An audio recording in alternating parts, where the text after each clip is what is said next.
నేడు గురు పూర్ణిమ. గురు పౌర్ణమి చాలా విశిష్టమైనటువంటి రోజు. మనకి సనాతన ధర్మంలో గురువు లేని విద్య గుడ్డి విద్య. అసలు ఆ జీవితానికి పరిపూర్ణత సిద్ధించదు. గురుర్బ్రహ్మ గురుర్విష్ణు గురుర్దేవో మహేశ్వర గురు సాక్షాత్ పరబ్రహ్మ తస్మై శ్రీ గురవై నమః అని నమస్కారం చేస్తాం. గురువే బ్రహ్మ, గురువే విష్ణువు, గురువే శివుడు. ముగ్గురు మూర్తుల స్వరూపమైనటువంటి ఆ పరబ్రహ్మస్వరూపుడైనటువంటి గురువుకు నమస్కరించుచున్నాను. అసలు యథార్థం మాట్లాడితే ప్రథమ నమస్కారం గణపతికి. గణపతికి నమస్కారం కన్నా కూడా ప్రథమ నమస్కారం గురువు గారికి. అసలు గురోచ్ఛిష్టమే జీవితం. జీవితం శిష్యుడు అనుభవించేటప్పుడు తాను పొందినటువంటి అభ్యున్నతిని, తాను పొందిన ఐశ్వర్యాన్ని గురువుగారి యొక్క అనుగ్రహంగా మాత్రమే అనుభవిస్తాడు తప్ప ఇదంతా నా స్వార్జితమన్న ఉద్దేశ్యంతో తాను అనుభవించాడు. ఈనాడు జరిగేటటువంటి గురు పౌర్ణమిని మనం వ్యాస పౌర్ణమిగా చేసుకుంటాం. వ్యాస పౌర్ణమి అని ఎందుకు అనాలి? ఏమి వ్యాస పౌర్ణమి అనకుండా శంకర పౌర్ణమి అని అనకూడదా? శంకర భగవత్పాదులు కూడా చాలా చేసిన వారే కదా. లేకపోతే వేరొకరి పేరుతో పెట్టి ఇవాల్టి పౌర్ణమిని మనం జరుపుకోకూడదా? కానీ జరపం. మనం ఇవాల్టి పౌర్ణమి ఎవరి పేరు మీద చేస్తామంటే ఒక్క వ్యాస భగవానుడి పేరు మీదే చేస్తాం. అందుకే మీకు పంచాంగాల్లో గురు పౌర్ణమి అని రాసి వ్యాస పౌర్ణమి అని రాస్తారు. ఇవాళ గురువు గారిని ఏ రూపంలో చూస్తారంటే వ్యాస భగవానుడి రూపంలో చూస్తారు. ఎందుకు వ్యాస భగవానుడికి అంత పెద్ద స్థానం ఇవ్వబడింది అంటే దానికి ఒక్కటే కారణం. వ్యాసుడు సాక్షాత్ నారాయణ స్వయం. ఆయన శ్రీమన్నారాయణుడే వ్యాస భగవానుడిగా అవతరించాడు. ఈ యుగంలో ద్వాపర యుగం చివరిలో ఆయన కృష్ణద్వైపాయనుడు అన్న పేరుతోటి వ్యాస భగవానుడి యొక్క పదవిని అలంకరించాడు. వ్యాసుని యొక్క జననము చాలా ఆశ్చర్యకరం. మీరు ఎప్పుడైనా చూడండి, మన వాళ్ళు ఒక మాట చెప్తూ ఉంటారు, మహాత్ముల యొక్క జననములను విచారణ చెయ్యవద్దు అంటుంటారు. ఎందుకంటే అవి విన్నప్పుడు కొన్ని విషయాలు మీకు చాలా జుగుప్సాకరంగా కూడా అనిపిస్తాయి. ఇంకా కొన్ని విషయాలు విన్నప్పుడు ఎలా ఉంటాయంటే, ఏమిటి ఇలా ఉన్నాయి కదా, దీన్ని మనం ఎలాగా అంగీకరించడం, దీన్ని మనం చాలా గొప్ప విషయము అని ఎలాగ స్మరించడము అని అనిపిస్తుంది. నేను మీకు ఒక ఉదాహరణ చెప్పాలి అంటే, వ్యాస భగవానునకే ఒకసారి ఘృతాచి అనబడేటటువంటి అప్సరస యందు కామ ప్రచోదనం కలిగింది. ఆ అప్సరస వెళ్ళిపోయింది. ఆయన ఒక చిలుక వంక చూశారు. ఆ చిలుక మైథున స్వరూపంతో ఉందప్పుడు.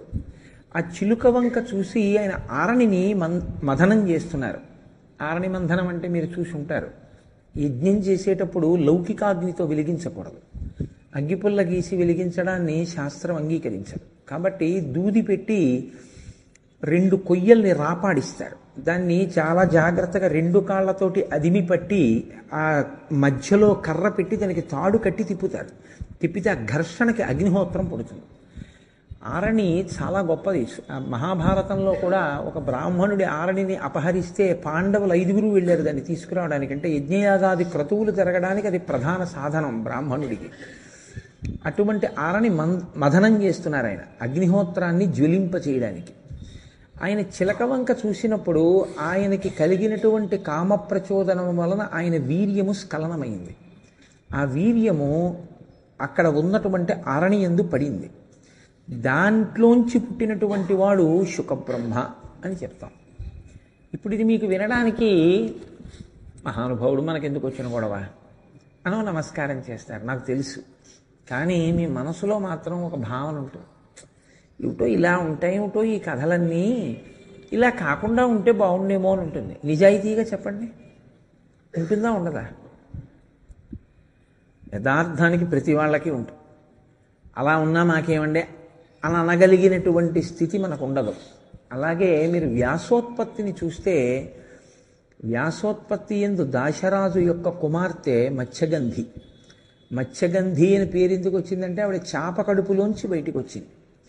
చేప కడుపులోంచి బయటకు వచ్చినటువంటి ఆడపిల్లను ఆయన పెంచారు ఆ దాశరాజు. ఆ పిల్ల ఎక్కడ ఉంటే అక్కడి నుంచి యోజనం దూరం చేపల వాసం వస్తుంది. అందుకని ఆమె పేరు మత్స్యగంధి. తండ్రి గారు ఒకరోజు భోజనం చేస్తున్నాడు మధ్యాహ్నం వేళలో. వాళ్ళ వృత్తి పడవ మీద ఎవరైనా వస్తే యమునా నదిని దాటించడం. అది మిట్ట మధ్యాహ్నం వేళ. సూర్యుడు మధ్యందిన మార్తాండుడై ప్రకాశిస్తున్నాడు. పరాశర మహర్షి వచ్చారు. పరాశరుడంటే సామాన్యుడేం కాడు, మహానుభావుడు పరాశరుడంటే. అటువంటి పరాశరుడు వచ్చి నేను యమున దాటాలి అని అడిగాడు. కాసేపు ఉండండి అనబడేటటువంటి వ్యక్తి కాడు, మహా తేజస్వి.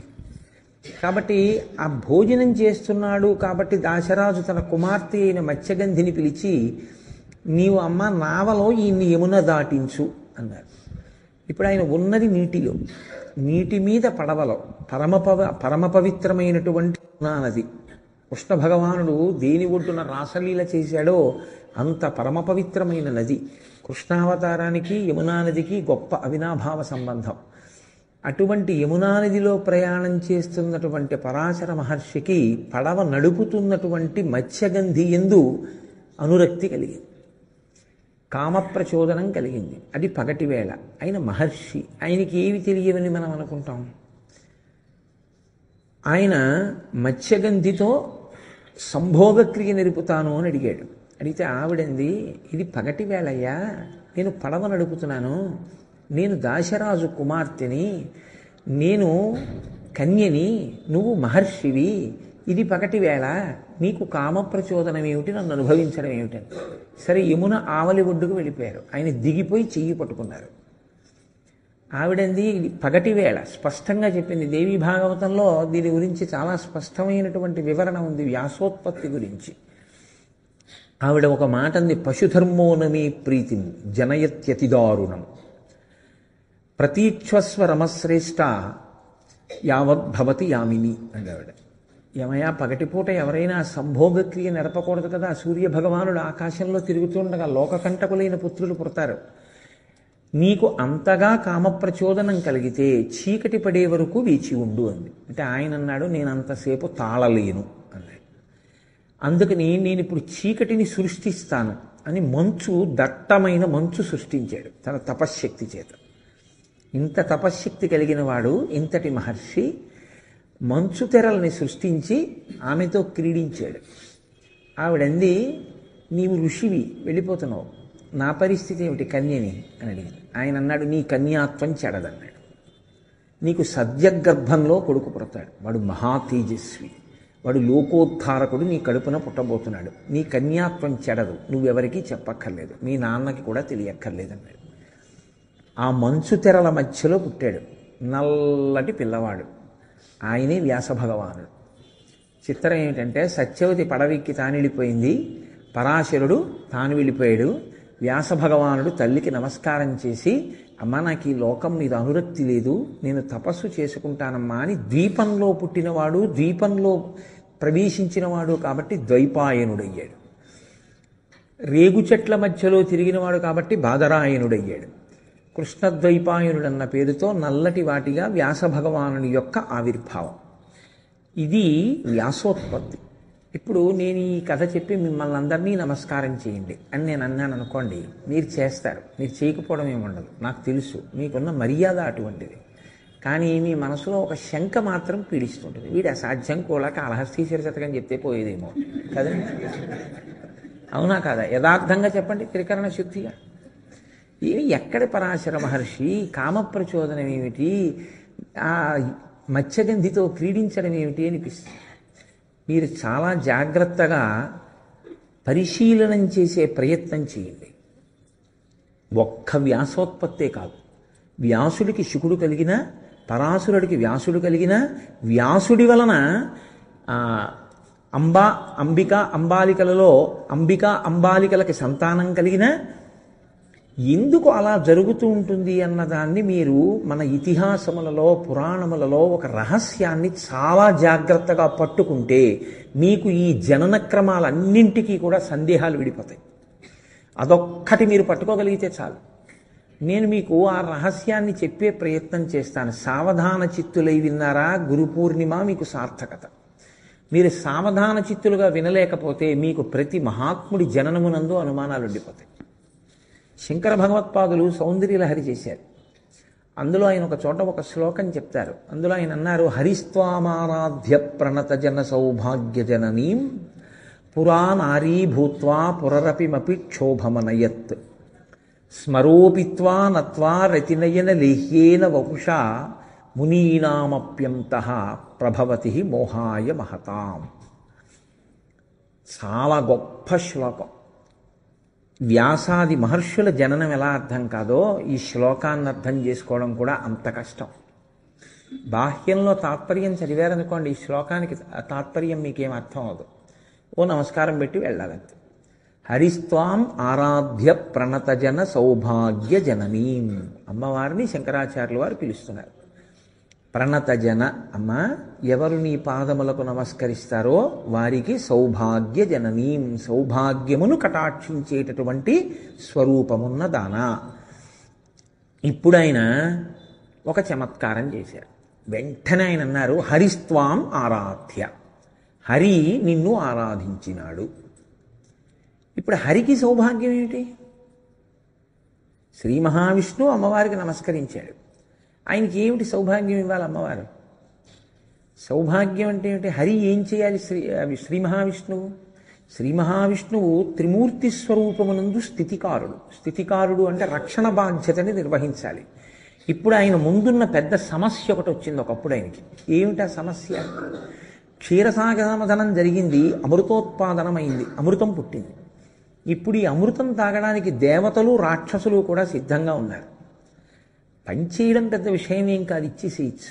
కానీ రాక్షసుల బుద్ధి ధర్మాన్ని చెరిచేందుకు ప్రయత్నిస్తుంటుంది. స్థితికారుడంటే ఏమిటి? ఆయన ధర్మమును రక్షిస్తూ ఉంటాడు. యథా యథా హి ధర్మస్య అని కదా, పరిత్రాణాయ సాధూనాం వినాశాయ చ దుష్కృతాం ధర్మ సంస్థాపనార్థాయ సంభవామి యుగే యుగే. ఆయన ధర్మాన్ని ఎప్పుడూ కాపాడతాడు. అదే స్థితికారుడంటే. ఇప్పుడు ధర్మరక్షణ చెయ్యడము అంటే దేవతలకి బలాన్ని ఇవ్వాలి, రాక్షసులు అమృతం తాగకుండా చూడాలి. రాక్షసులకి అమృతం పొయ్యకుండా ఊరికిని దేవతలకి పోస్తే వాళ్ళు ఊరుకుంటారా? ఊరుకోరు. పెద్ద గొడవ వస్తుంది. వాళ్ళని ఏమార్చాలి. ఇప్పుడు ఎలా ఏమార్చాలి? ఇది ఆయన సమస్య. ఇద్దరినీ కూర్చోబెట్టాలి, అమృతం దేవతలకు పోస్తుండాలి. రాక్షసులు మాకు అమృతం పొయ్యట్లేదన్న విషయాన్ని మరిచిపోవాలి. ఎలా చేయాలి? రాక్షస బుద్ధికుంటే బుద్ధి ఏమిటి? ఎదురుగుండా కనపడిన స్త్రీలో అమ్మవారిని చూడలేకపోవడమే రాక్షస బుద్ధి. కనపడిన స్త్రీ అందంగా కనపడితే ఆ అందాన్ని చూసి వెర్రెక్కిపోవడమే, అదే రాక్షస బుద్ధి అంటే. కాబట్టి ఆ బుద్ధి వాళ్ళకు ఉంది. కాబట్టి ఇప్పుడు ఈ రాక్షసులందరూ మోహపడేంత అందం కావాలి. అంత అందం ఉన్నది ఎవరు లోకాల్లో? ఒక్క పరాశక్తి, ఆవిడిదే అందం. ఇప్పుడు ఆవిడ అందం ఆయనకి రావాలి.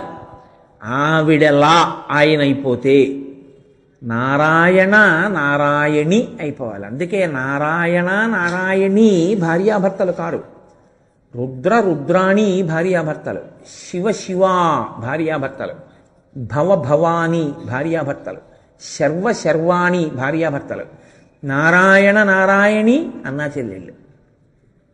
ఇది గమ్మత్తు. నారాయణ విష్ణువు, నారాయణి విష్ణు సహోదరి. నారాయణ నలుపు, విష్ణు సహోదరి నారాయణి నలుపు. ఇద్దరూ నల్లగా ఉంటారు. అందుకే పార్వతీదేవిని శంకరుడు ఒకసారి తొడ మీద కూర్చోబెట్టుకున్నాడు, నల్లగా ఉంటుంది. ఆయన ఇలా చూసుకున్నాడు, ఎందుకో తెల్లగా ఉంటాడు. స్ఫటికమణి నిభం పార్వతీశం నమామి. ఆయన అన్నాడు, అసలు మా స్వామి ఎప్పుడు వెటకారాలు ఆడ్డు. పాపం ఆయన జన్మాంతరంలో ఒక్కసారి ఆడాడు. ఆయనకి ఎందుకో నల్లపిల్ల అనాలనిపించింది. అలా అంటే బాగుండదులే అని కాళీ అన్నాడు. ఆవిడ ఇలా చూసింది, ఓహో వీరు తెల్లగా ఉన్నారు, నేను నల్లగా ఉన్నానని కదా దెప్పి పొడిచారు. వెంటనే ఆవిడ కిందకి దూకి యోగాగ్నిలో శరీరం వదిలేసింది. పార్వతీదేవి అంటే కించిత్ మాటలో కూడా నీకన్నా నేను తక్కువ దాన్ని తగని దాన్ని అన్న మాట పడడాన్ని ఆవిడ ఇష్టపడదు. అంత ప్రేమ భర్త అంటే ఆవిడకి. వదిలిపెట్టి ఆవిడేం చేసింది? తామగ్నివర్ణాం తపసాజ్వలంతీం వైరోచనీం కర్మ ఫలేషు దుష్టాం అని దుర్గా సూక్తంలో చెప్పినట్టు పసుపు తెలుపు ఎరుపులతో మెరిసిపోతూ గౌరిగా వచ్చి తొడ మీదకి వచ్చింది. ఇప్పుడేమంటావు? నీ తెలుపా నారంగా ఏది మెరుపంది? అమ్మ నాయనోయ్, ఖాళీ అన్నందుకే ఇంత అఘాయిత్యం అన్నాడు ఆయన. అందుకని గౌరీ తపస్సు చేస్తారు పెళ్లి చేస్తే. అమ్మా నిన్ను ఖాళీ అంటేనే తట్టుకోలేకపోయావే, నేను పెళ్లి చేసుకుంటున్నాను, నా భర్త చేత ఆదరింపబడాలని నాకుండదు. పెద్ద సత్కారం ఏమిటి భార్యకి? ఆయన సంతోషించడమే. ఏం వండుతావా వంకాయ కూర అంటే చాలా అదే ఆవిడికి గజారోహణం. నీ మొహం అన్నాడు అనుకోండి అన్నింటికి, ఆవిడ చాలా చిన్నబుచ్చుకుంటుంది. అమ్మ నాకు నా భర్త చేత గౌరవింపబడాలి, ప్రేమింపబడాలని ఉంటుందిగా. నువ్వు ఇంత మాట పడలేకపోయావే, నాకు కూడా అలాగే మాట పడవలసిన అవసరం లేని రీతిలో అల్లుకుపోయేటటువంటి అదృష్టాన్ని అని స్వాధీన వల్లభ. స్వాధీన వల్లభ అంటే భర్తని భయపెట్టి చెప్పు చేతల్లో ఉంచుకున్నది కాదు. దానికి చెప్పకుండా ఎలా చేస్తాం అని ఆయన చెప్తాడన్నీ ఆవిడికి. అంటే అంత ప్రేమ సంపాదించుకుంది ఆవిడ. అమ్మ నేను కూడా అలా అవ్వాలి అని గౌరీ తపస్సు చేసి పీటల మీద కెడతారు పెళ్లి కూతురు. తెలిసిందమ్మా? అందుకు గౌరీ తపస్సు. కాబట్టి ఇప్పుడు నారాయణుని చెల్లెలు నారాయణి చూసింది అన్నగారి వంక. ఓహో మా అన్నయ్యకి సమస్య వచ్చింది, దేవతలకి దానవులకి అమృతం పంచిపెట్టడంలో రాక్షసుల్ని ఏమార్చాలి. ఇప్పుడు నాకన్నా సౌందర్యవతి లోకంలో లేదు, నా అందం మా అన్నయ్య ఇమ్మంటున్నాడు. ఆవిడేం చేసింది? తన అందం ఆయనకి ఇచ్చింది. ఇప్పుడు ఆయన ఏం చేశారు? శ్రీ మహావిష్ణువు దేవతలకి అమృతం పోస్తున్నారు, దానవులకి అమృతం పొయ్యట్లేదు ఆయన. వాళ్ళు ఏమనాలి? అదేంటి అమృతం అంతా అటు పోసేస్తున్నావు, మాకు పొయ్యి అనాలి కదండి. వాళ్ళు అనలేదు. ఎందుకో తెలుసా? పోసేస్తే లేచిపోవాలి తాగేసి. అప్పుడు ఆవిడని చూడడం ఎలా కుదురుతుంది? వాళ్ళు అన్నారు, వాళ్ళు వెర్రేళ్ళు ముందు పోయించేసుకుంటున్నారు, లేచిపోవాలి, మనం చాలాసేపు చూడొచ్చు ఆవిడని అన్నాడు. ఇది రాక్షస బుద్ధి అంటే. అందుకు ఇవ్వలేదు అమృతం. తప్ప శ్రీ మహావిష్ణువుని తప్పు పట్టకూడదు, మీరు ధర్మ పరిశీలనం చెయ్యాలి. ఇప్పుడు ఆయన దేవతలకు అంతా పోసేశాడు, వీళ్ళకి ఏమిటి మిగిలిందంటే చూపులే మిగిలాయి. ఆవిడ విష్ణు స్వరూపాన్ని పొందేసింది. శంకరాచార్యులు వారు తర్వాత ఏం చెప్పాలి? ఇలా తపస్సు చేసి నీ అనుగ్రహాన్ని పొంది దేవతలకి అమృతాన్నిచ్చి రాక్షసులకి అమృతం ఇవ్వకుండా లోకాన్ని కాపాడాడు నారాయణుడు అనాలి. కానీ ఆయన అలా అనలేదు ఆ శ్లోకంలో. హరిస్వామారాధ్య ప్రణతజన సౌభాగ్య జననీం. అమ్మా శ్రీ మహావిష్ణువు నిన్ను ఆరాధించి నీ అందాన్నంతటినీ తాను పొంది తర్వాత రాక్షసులకు అమృతం ఇవ్వలేదనాలి. అలా అనలేరు శంకరులు. రెండో పాదంలో అన్నారు, పురాణారీ భూత్వా పురరపిమపి క్షోభమనయత్ అన్నారు. పురరపిమపి అంటే త్రిపురములను దహించినటువంటి వాడైనటువంటి పరమశివుడు, మన్మధుణ్ణి కాల్చినటువంటి పరమశివుడు, కామమునకు లొంగనటువంటి పరమశివుడు, నీ అందం వాళ్ళ అన్నయ్యకి వెళ్ళడం వల్ల ఆయన్ని చూసి ఆయన వెంట పడ్డాడమ్మా, ఆయన బతుకు బజారులో పడిపోయింది అన్నాడు. ఇప్పుడు అమ్మవారిని పొగిడినట్టే తెగిడినట్టే. భర్త పరువు బజారులోకి ఈడ్చేసినటువంటి ఆడది సౌమ్యవతి, సౌమ్య, పతివ్రత, అనుకూలవతి అని మీరు నిర్ధారించగలరా? మరి ఇప్పుడు పరాశక్తిని ఆయన పొగిడినట్టా ఏమన్నట్టు? అలా వదిలేయండి, కాసేపు ఆ విషయం చెప్తాను. వదిలేయండి అంటే అలా వదిలేస్తాను అనుకోకండి, అలా ఉంచండి. మళ్ళీ మూడో పాదంలో అన్నారు, స్మరోపిత్వా నత్వా రతినయన లేహ్యేన వపుష. అమ్మ శంకరుడు మన్మధుడిని కాల్చేశాడమ్మా, గొడవ వదిలిపోయింది. ఇక మనకి పుట్టుక లేదు, చావు లేదు. పుడితే కదా చావడం. మన్మధుడు లేనప్పుడు బాణాలు పడవు కాబట్టి మనం పుట్టం కాబట్టి చావం, కాబట్టి మోక్షం వచ్చేసి గొడవ లేదు. ఇక పుడితే కదండి అల్లర్లన్నీ. మళ్ళీ షట్పది నేర్చుకోవడం, జాగ్రత్తగాను దమము శమము ఇవన్నీ అల్లరి నిగ్రహించుకోవడం, ఈ గొడవలన్నీ ఎప్పుడు పుడితే. పుట్టకపోతే గొడవే లేదు. అమ్మా ఆయన మన్మధుణ్ణి కాల్చేశాడు కాబట్టి మాకు ఉపకారం జరిగింది. నువ్వేం చేశావో తెలుసా? స్మరోపిత్వా నత్వా రతిలయన లేహేన వపుష. నువ్వు మళ్ళీ ఆ మన్మధుణ్ణి బతికించావు. బతికించి రతీదేవితో అన్నావు, నీకు కనపడుతూ ఉంటాడు, మిగిలిన వాళ్ళకి కనపడ్డన్నావు. ఇప్పుడు ఆయన బాణాలు వేయడానికి వస్తే తప్పుకునే అవకాశం కూడా లేదు, కనపడ్డు మాకు. ఇప్పుడు దానివల్ల ఏమైందంటే మా సంగతి వదిలేయండి, మేము ఎలాగో అంత పెద్ద స్థితప్రజ్ఞులం ఏం కాదు కాబట్టి దాని గొడవ ఏం లేదు. నువ్వు మన్మధుణ్ణి బతికించడం వల్ల జరిగిన ఉపకారం ఏమిటో తెలుసా తల్లి? మునీనామప్యంతః ప్రభవతి మోహాయ మహతాం.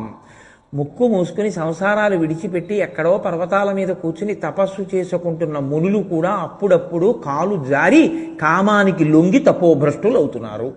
అమ్మా నీకో నమస్కారం అన్నాడు. ఇప్పుడు ఎలా ఈ శ్లోకానికి సమర్థన?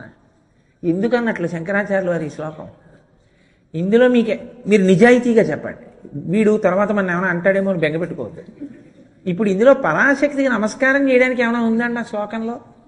ఒకటి భర్తని గౌరవం పోయింది, 2 మన్మధుణ్ణి బతికించింది, 3 తపస్సు చేసుకుంటున్నటువంటి ఋషుల జీవితాలే ప్రశ్నార్థకం అయిపోయాయి, వాళ్ళ మనసు నిలబట్టలేదు.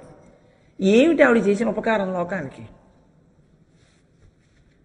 అంటే ఆవిడ ఉపకారం చేసింది. ఎక్కడ చేసిందో తెలుసా అండి? మీరు శ్లోకాన్ని తిప్పి మళ్ళీ చూడాలి జాగ్రత్తగా. హరిస్వామారాధ్య ప్రణత జన సౌభాగ్య జననీం, నారాయణుడు నారాయణీ అందాన్ని పొందాడు. పొంది సముద్రంలో పుట్టినటువంటి అమృతాన్ని పంచేశాడు. రాక్షసులు వెళ్ళిపోయారు, అమృతం దొరకలేదు, దేవతలు వెళ్ళిపోయారు. కానీ విజయగాథ ఊరూరా చెప్పుకుంటారు కదా. ఇది కైలాసానికి కూడా వెళ్ళింది. ఎంత ఆశ్చర్యం! రాక్షసులకు అమృతం ఇవ్వలేదుట. శ్రీ మహావిష్ణువు ఈం, అందుకే ప్రణత జన సౌభాగ్య జననీం తాం పద్మినీమీం శరణమహం ప్రపద్యే శ్రీ సూక్తం. బీజాక్షరాన్ని దాచారు అందులో. ఆ బీజాక్షరోపాసన చేసి నారాయణుడు అమ్మవారి అనుగ్రహాన్ని పొందాడు. మా ఆవిడ పోలిక మా బావమరిదికి వచ్చింది. మరి నారాయణుడు ఆవిడకి అన్నగారు అయితే ఆయనకి బావమరిది కాడండి. మా బావమరిది అచ్చు మా ఆవిడ తయారయ్యాట. మా ఆవిడ ఎంత అందమో అంత అందంగా మా బావమరిది కూడా అయ్యాట. అన్న చెల్లెళ్ళు ఒక్కలా ఉంటారు కదా పోలికలు. ఈ అందం చూసి రాక్షసులు అమృతం తాగడం మర్చిపోయారట. ఓసారి మా బావమరిదిని అభినందించి వస్తానని వైకుంఠానికి వెళ్ళారు. వెళ్ళిన వారు ఈ కథ గురించేగా వస్తుంది ప్రస్తావన. వస్తే ఏమయ్యా అచ్చు మా ఆవిళ్ళ తయారయ్యావుట? అవును బావగారు, చక్కగా అచ్చు మా చెల్లెల్లా తయారయ్యానండి, పని అయిపోయింది. ఏది ఓసారి నాకు కనపడలాగా అన్నారు. వద్దులేని బావగారు, లేనిపోని గొడవ ఎందుకు వచ్చిందని. అలా కాదులేవా, మీ చెల్లి ఏమనుకుంటూ ఓసారి నాకు కనపడన్నారు. ఇప్పుడు దాని ప్రయోజనం అయిపోయింది. కానీ శంకరుడు పదే పదే అడిగితే ఆయన మళ్ళీ నారాయణీ రూపాన్ని పొందాడు. వాళ్ళ ఆవిడ స్వరూపం కదండి. అందుకని శివుడి తప్పేం లేదు. కానీ తన బావమరిది ఆ వేషంలో ఉన్నాడని తెలిసి ఆయనకి, తెలిసిన ఆయనకి కామ ప్రచోదనం అయింది శంకరుడంతటి వాడికి. నారాయణి అనుకుని విష్ణువు వెంట పడ్డారు. పడితే విష్ణువు కొంత దూరం వెళ్ళి తన మగ రూపం చూపించారు, విష్ణువుగా నిలబడ్డారు. ఈయనకి రేతస్ఖలనమైంది. ఇప్పుడు శంకరుడు ఎంత మీరు సమర్థిద్దామనుకున్నా అబ్బే అలా వెంటపడ్డం ఏంటంటే అదేమంత బాగులేదు సుమండి, కొంచెం అసహ్యంగా ఉంది అంటారు కదండి. ఇక్కడి వరకే మీరు వింటే ఏమనిపిస్తుందంటే అమ్మవారు అలా ఎందుకు చేసింది అనిపిస్తుంది. అలా అందం ఇచ్చి శంకరుడు బయటపడిపోయేటట్టు ఎందుకు చేసింది. కానీ అక్కడ ఒక మహోత్కృష్ట ప్రయోజనం దాగి ఉంది. మహిషి అని ఒక రాక్షసి వరం కోరుకుంది, శివకేశవులకు బిడ్డడు పుడితే నేను వాడి చేతిలో మరణిస్తానంది. ఆవిడ దృష్టికోణం ఏమిటంటే శివకేశవులు పురుష స్వభావులు కాబట్టి, పురుష స్వరూపులు కాబట్టి నాకు వాళ్ళకి బిడ్డడు పుట్టడాలి. అమ్మవారు చమత్కారం చేసింది.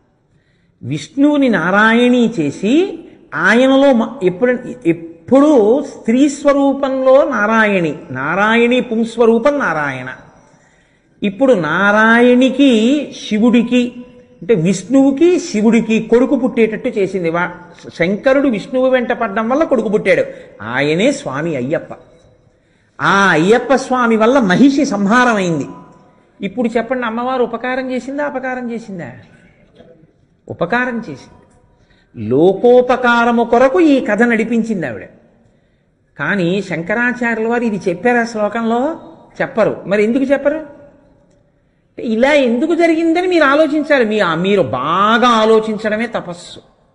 ఆ తపస్సు చేత మీకు అయ్యప్ప ఆవిర్భావం జరిగింది కదా. ఆవిడ లోకానికి ఉపకారం చేసింది. అందుకు శంకరాచార్యులు వారు నమస్కారం చేస్తున్నారు. ప్రణత జన సౌభాగ్య జనని. అయ్యప్ప స్వామి పుడితే తప్ప మహిషి బాధలు పోవని ఏడిచిన లోకాల్ని రక్షించడానికి అమ్మవారు అనుగ్రహించి శివకేశవులకు బిడ్డడు పుట్టేటట్టు చేసింది. బాగుంది. మరి స్మరోపిత్వానత్వారతినయనలేహ్యేన వపుష, కాలిపోయిన మన్మధుణ్ణి బ్రతికించి మళ్ళీ ఒక్క రతీదేవికి మాత్రమే కనపడేటట్టు చేసి మహర్షుల యొక్క మనస్సులు కూడా కదపగలిగినటువంటి బలాన్ని మన్మధుడికి అమ్మవారు ఎందుకు ఇచ్చింది? ఇక్కడ మీరు ఒక విషయాన్ని చాలా జాగ్రత్తగా గమనించారు. మహాత్ములు ఊర్ధ్వరేతస్థులు. వారికి లౌకికమైనటువంటి అనుబంధాలు కానీ, వాళ్ళకి స్త్రీ వ్యామోహం కానీ వారికి ఉండదు. కానీ మహాత్ముల యొక్క జననం జరగాలి. ఒక మహాపురుషుడు ఆవిర్భవించాలి. ఒక మహాపురుషుడు ఆవిర్భవిస్తే తప్ప ఒక ప్రత్యేకమైనటువంటి ప్రయోజనం ఒకటి జరగదు ఈ లోకంలో. ఒక ఉదాహరణ మీకు నేను చెప్పాలంటే, కలియుగంలో ఆయుర్దాయం 100 ఏళ్ళు. శతమానం భవతి శతాభి పురుషస్థితేంద్రియ ఆయుష్ దేవేంద్రియే ప్రతిష్టతి. కాబట్టి 100 సంవత్సరముల వయస్సులో కలి ప్రభావం చేత ఎవ్వరూ వేదాల్ని పూర్తిగా చదవలేరు.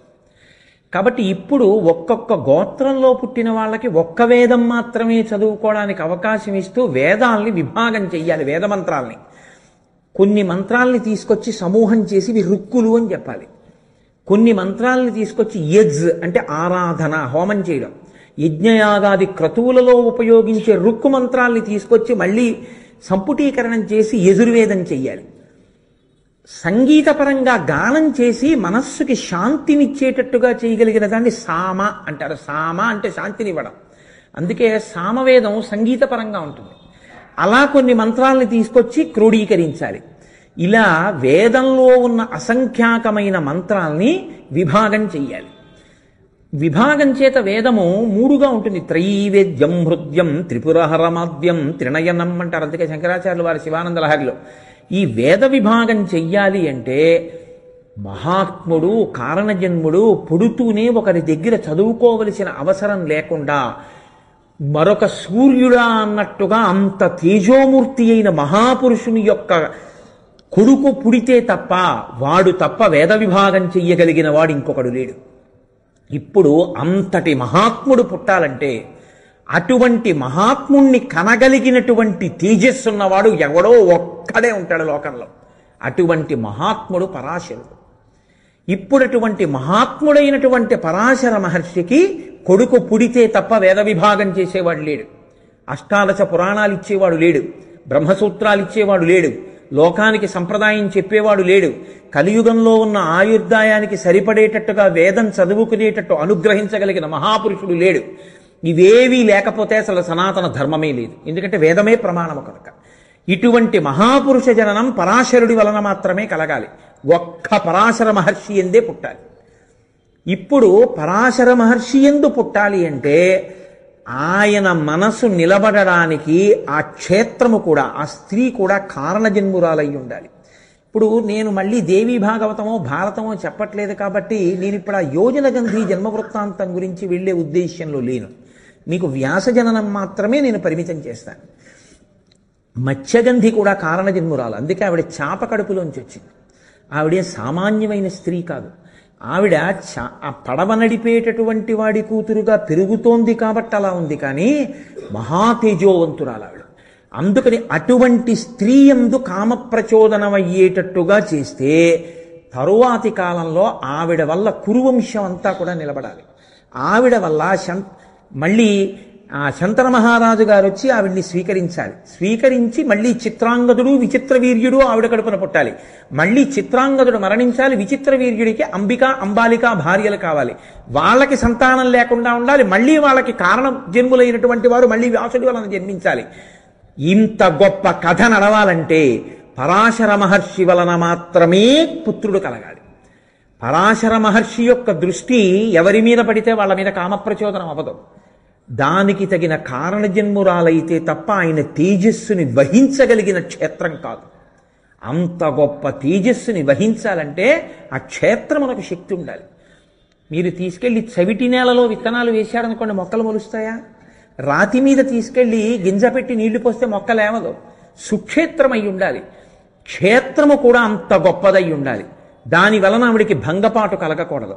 ఉత్తరోత్తర ఆవిడ శంతనుడి భార్య కావాలి. పరాశర మహర్షికి మాత్రం కారణజన్ముడు కలగాలి. అందుకని ఆవిడ ఆ సమయంలో పరాశక్తి పరాశర మహర్షి యందు కామప్రచోదనాన్ని కల్పించి అసలు 9 నెలలు గర్భం వహించవలసిన అవసరం లేకుండా సద్యగర్భంలో పూర్ణ వైరాగ్యంతో పుడుతూనే వేదాంగములు పురాణములు అన్నీ తెలిసినవాడిగా పుట్టాడంటే పరాశర మహర్షి యొక్క వైభవం అటువంటిది. అటువంటి కొడుకుని పరాశర మహర్షికి పుట్టేటట్టుగా పరాశక్తి చేసింది.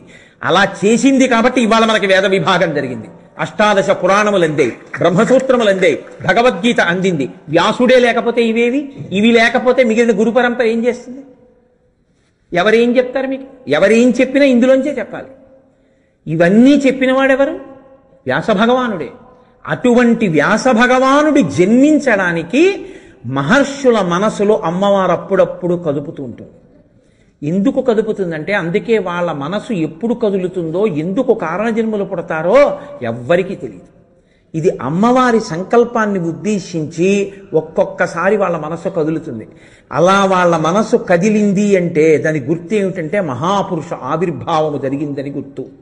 ఇంత నీకు అర్థం అవుతుందో అర్థమవుతుందో. ఒక బ్రహ్మచారి దీన్ని అర్థం చేసుకోగలడో చేసుకోలేడో.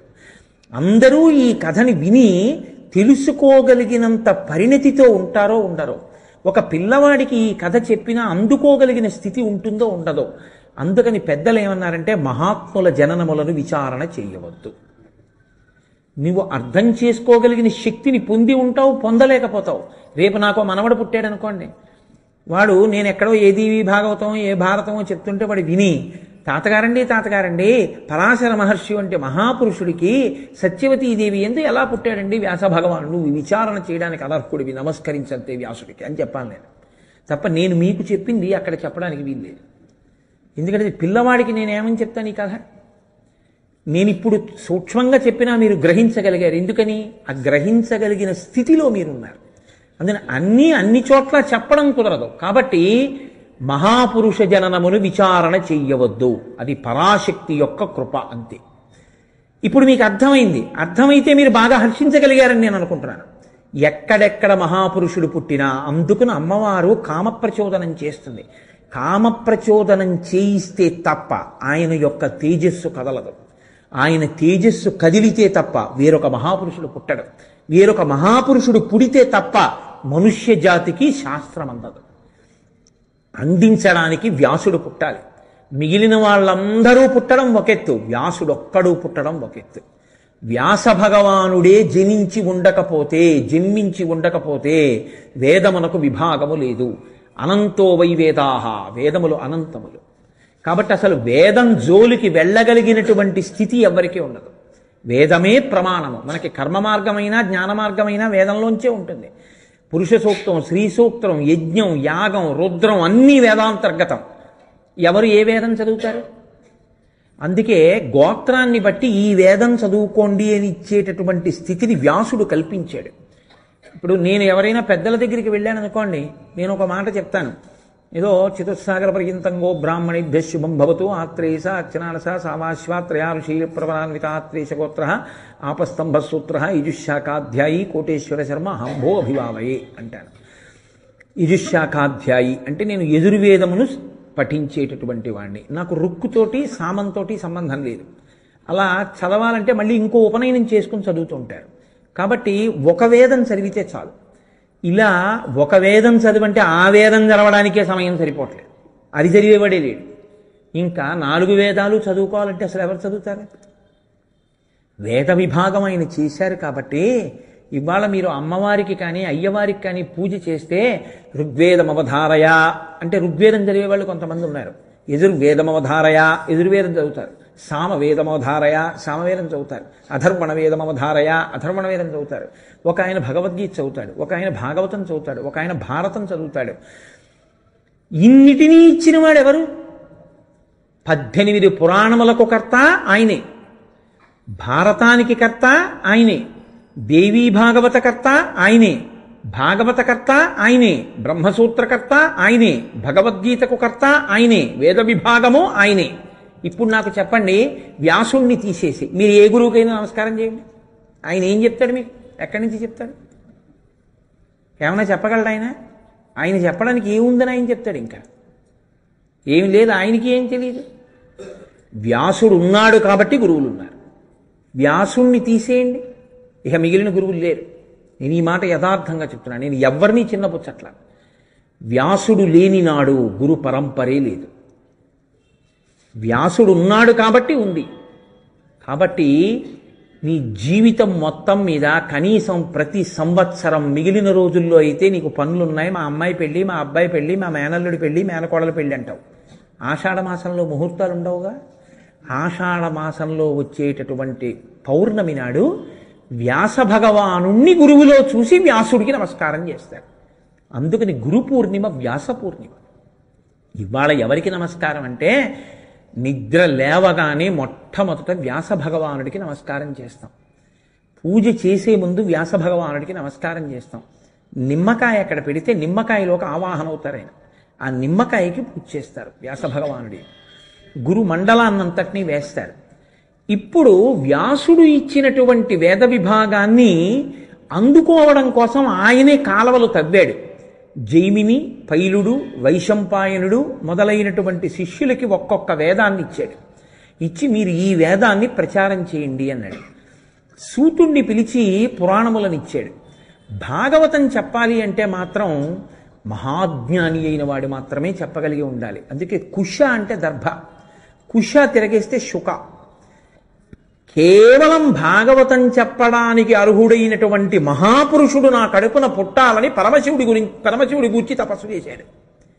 పరమశివుడు ప్రత్యక్షమై ఇలా అడిగేవాడెవడయ్యా, లోకానికి జ్ఞానబోధ చెయ్యడం కోసం మాత్రమే నీ కడుపున ఒక మహాత్ముడు పుడతాడు అన్నారు. ఇప్పుడు పుడుతూనే ఇంత మహాజ్ఞాని ఒకడు మళ్ళీ వ్యాసుడి కడుపున పుట్టాలి. అసలు వ్యాసుడి కడుపున పుట్టడానికి ఆయన తేజస్సుని భరించగలిగిన క్షేత్రమే లేదు. కాబట్టి నామమాత్రంగా ఆయనలో తేజస్సుని కదపడానికి, ఆయన కామ ప్రచోదనం అవ్వడానికి ఒకసారి ఘృతాచి కనపడింది, అలా వెళ్ళిపోతుంది. అమ్మవారు అనుగ్రహించింది, శ్రీశుక జననం జరగాలి కాబట్టి. అంతే, అరణిమంధనం చేస్తుంటే ఆయన తేజస్సు అరణిలో పడింది, అందులోంచి పుట్టాడు అంతే శుకుడు.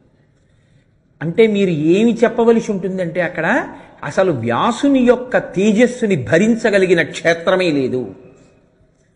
శివవీర్యాన్ని ఎలా భరించలేకపోయాయో భూతములన్నీ, అలా వ్యాసుని యొక్క తేజస్సుని భరించగలిగిన క్షేత్రమే లేదు. అంటే వ్యాసుడు ఎంత గొప్పవాడో, వ్యాసుడు లేకపోతే ఈ జాతి సనాతన ధర్మమే లేవు. అటువంటి మహాపురుషుడికి నమస్కరిస్తాం ఇవాళ. మహానుభావ, మీరు లేకపోతే వేదాలు లేవు, మీరు లేకపోతే పురాణాలు లేవు, మీరు లేకపోతే బ్రహ్మసూత్రాలు లేవు, మీరు లేకపోతే మహాభారతం లేదు. పంచమ వేదం. శృతి, స్మృతి, పురాణము అని మూడు ఉంటాయి. శృతి అంటే వేదం. వేదం పుస్తకం చూసి చదువుకునేది కాదు, స్వరప్రధానం. అందుకని గురువుగారు కూర్చొని గురువుగారు చెప్తే చెవితో విని నేర్చుకుంటారు. అందుకే వేదం పుస్తకం పట్టుకుని చదవరు. గురువుగారు స్వరంతో చెప్తుంటే ఇలా ఇలా అంటుంటారు, ఉదాత్త, అనుదాత్త, స్వరిత అని. ఆ స్వరాన్ని బట్టి శిష్యుడు వేదం నేర్చుకుంటాడు. ఆ వేదమంత్రం చెవి ప్రధానంగా వస్తుంది కాబట్టి శృతి. వేదం చెప్పింది బాగా అర్థం కాదేమోనని దాన్ని చెప్తారు మళ్ళీ ఋషులు, స్మృతి. అందులోవే కొన్ని సూత్రాలు తీసి గౌతముడు సంకలనం చేస్తాడు, గౌతమ స్మృతి. అత్రి మహర్షి కొన్ని సంకలనం చేశారు, అత్రి స్మృతి. ఇలా ఒక్కొక్క ఋషి పేరు మీద ఒక్కొక్క స్మృతి ఉంటుంది. ఈ స్మృతులు కూడా మళ్ళీ అర్థం కావేమోనని పురాణము.